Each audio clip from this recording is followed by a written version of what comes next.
outgoing Chief of Defense Forces, General Robert Kibochi, CDF, General Francis Ogola, PS Patrick Mariro, Vice CDF, Lieutenant General Joanna Mwangi, respected retired CDFs and general officers, my sister and one of the longest serving Minister for Defense, Honorable Rachel Omamo, the chair and members of the Defense and Intelligence Committee of the National Assembly, service commanders, general officers, senior civilians officers, service members, family members, distinguished guests, ladies and gentlemen. Let me start by welcoming all of you to join me in bidding farewell to an outstanding and distinguished general on this special day. From the onset, outgoing CDF, I would like to say thank you for the years of service to this great nation.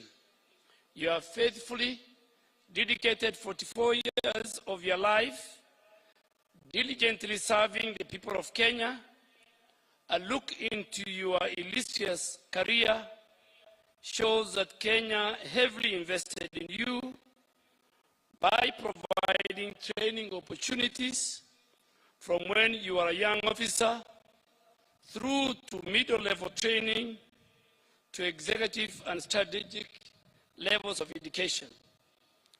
And General, you did not disappoint. You have given back in equal measure. During your tenure, you took the path of providing transformative leadership. This required critical and creative thinking, bold initiatives, strategic focus, and ability to convince those below you and above you. The Kenya Defence Forces has experienced tremendous progress under your watch, both in operation and the social welfare support programs. Just to name a few, today KDF has modern medical and health facilities which are setting high standards in terms of infrastructure and services in different regions of our country.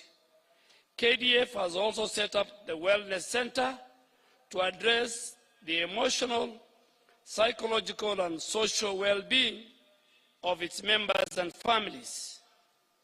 As we are all aware, mental health is a big concern in our country, and it equally affects KDF personnel, especially due to the demanding nature of the military duties. KDF has transformed AFCO into DEFCO, a modern shopping facility serving households' needs to the soldiers' family.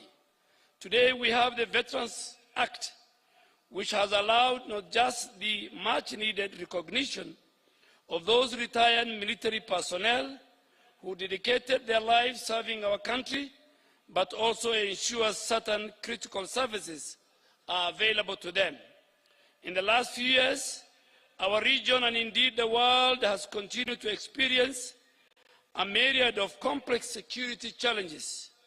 Due to the interconnected nature in contemporary times, some of these challenges either directly or indirectly affect us or even affect our national interests and our national security. Such situations call for multilateral approach in seeking solutions. General Kibochi, under your watch, KDF has emerged as a leader of various efforts and initiatives aimed at realizing peace in our region.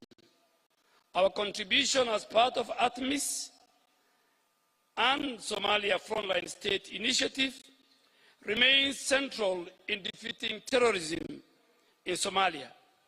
Our involvement and leadership in DRC as part of ICRAF is an important enabler in creating conditions for peace through political means.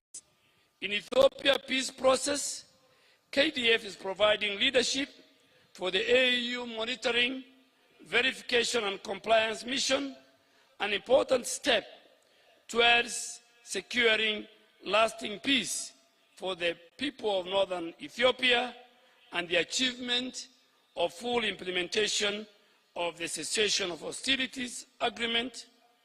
Further, KDF has representations in many other peacekeeping efforts, including staff appointments at the UN headquarters in New York.